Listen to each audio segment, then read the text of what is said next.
சரி, அதாவது நம்ம சீட்டு கேட்டோம் கிடைக்கல. சரி, மக்களுடைய ஆதரவு எப்படி இருக்குது, மக்களுக்காக நல்லா செய்யறதுக்காக நான் கட்சி விலகி சுயேட்சையாக இருக்கிறேன்.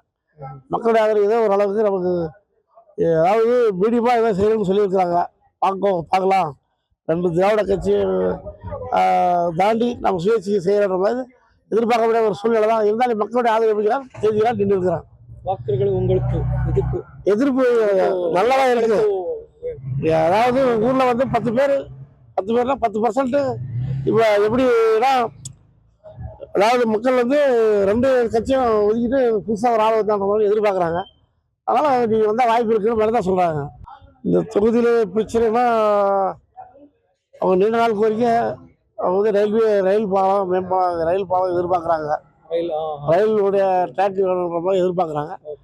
இந்த எலெக்ஷனில் ஜெயிச்சா மறுபடியும் இந்த ஆட்சியில் ரயில் வேணுன்ற மாதிரி தான் வாக்குறுதி கொடுக்குறாங்க. எந்த அளவுக்கு சாத்தியப்படும்னு தெரியல.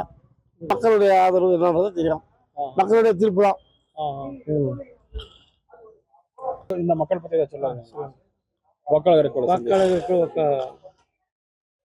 வாக்காளர்களுக்கு பற்றி சொல்லணும்னா, வாக்காளர் வந்து அந்தந்த கட்சிக்கார் அந்தந்த வாக்கு தான் எதிர்பார்க்குறாங்க. இந்த நடுநிலையாக தான் வந்து எந்த கட்சி நல்லா செய்யுது அந்த கட்சி விரும்புகிறாங்க.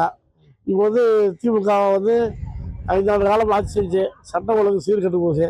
இது அடுத்து வரதாவது நமக்கு நல்லது செய்யணும்னா எதிர்பார்க்குறாங்க. பேர் குமரேசன், சுயேட்சை வேட்பாளர், பிளாட் சின்னம், கான்டாக்ட் பேர் வச்சு சுவேதார் பேடு, கிருஷ்ணகிரி மாவட்டம்.